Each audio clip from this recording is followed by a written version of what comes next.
esi m Anambra steeti mana ahụ m onye Nnewi dị n'okpuru ọchịchị Nnewi North. Abụ m onye Anambra steeti mana mbe nsi bụ n'okpuru ọchịchị Idemmili South. Abụ m onye Anambra Ịkanshi Ọka. Abụ onye Anambra steeti onye Igbo ukwu esi m Igbo ukwu nke dị n'agụ ata. Abụ m nwa afọ Anambra steeti. Afọ obodo aka m si bịa bụ Ihiala nke dị n'okpuru ọchịchị Ihiala Local. Abụ m onye Anambra esi m Ụmụnze nke dị n'okpuru ọchịchị Orumba South Local Gọọmenti. Abụ m onye Anambra steeti nwafọ Ọnịcha Ado n'Idu nke dị na lokal gọọmenti Ọnịcha ndị Igbo dono. Abụ m onye Anambra, aha obodo anyị bụ Nniatala. Abụ m onye Anambra steeti ebe esi bụ Aguleri Ogbudu n'okpuru ọchịchị Anambra East n'ebe anyị daalụ. Abụ m onye Enugu steeti Efibai bụ Oboviọgụ nke dị n'okpuru ọchịchị Ọgụ.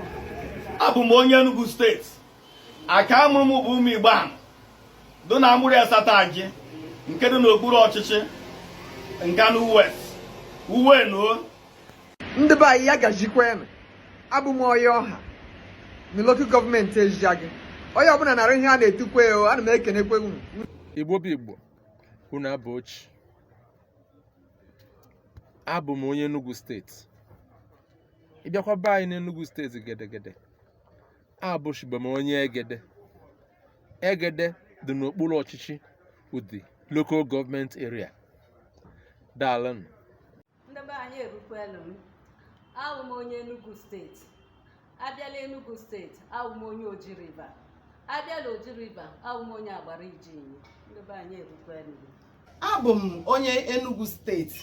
Ịbịa n'Enugu steeti hụ, abụ m onye Ngwuru Nsụka Asado Idekarịmọna. Ndị be anyị dejenu. M bụ onye Ebonyi steeti. Ịkanshi Orizo, Ọkwụdụla Ezza North local government area. M bụ onye Ebonyi steeti. Leke ka yo wore mo anmachi irishi. Onwe ke ka yo wore ma anmachi. Irute kono be ha ma onye kiye. Onye dewe. Efe onye kelege bụ. Nondobo na ndugu numere. Ebonyi steeti. Ebonyi ga Ebonyi steeti na-agala ame na-aga okpoto uri na-ege ise local gọọmenti ayinyo. Abụ m onye Ebonyi steeti. Onye isi Nchebe kedụ isi local gọọmenti area amachi ndị be anyị gị ama no. Mbụ onye Ebonyi steeti Nshile Nkala Obudule Ikwo local government area. Abụ m onye Ebonyi.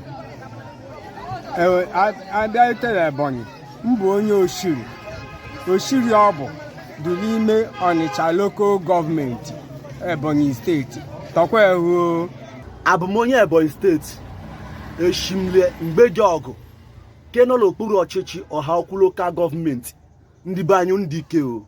Abụ m onye Imo n'Imo aha abụ m ọmụma dị n'Oru East local gọọmenti ndị be anyị ndewo no. Abụ onye Imo steeti. Ibete n'Imo steeti esi m nọ Amụ Ịbọsụ local gọọmenti area bịa. Ndewo no. Abụ m onye Imo steeti onye Umudulu Umuosekpe Umunokele Agwa Okwu Atọ Abombise local gọọmenti area ndị ụlọ na anwụchile o. Abụ m nwaada Imo steeti onye Imo steeti. Abịa n'Imo, abụ m onye Kwakala nke dị na Mbaise local gọọmenti. Ụmụnne m na-emela kpole. Abụ m onye Imo steeti. Abịa n'Imo steeti, abụ m onye Umuobom nọ n'Ide-Atọ South local gọọmenti. Ndị be anyị deemeno. Ndewo ụmụnne m. Awụ m Adaọlụ.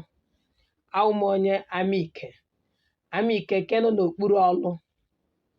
Ke nọ n'ime ọlụ nọ n'Imo steeti.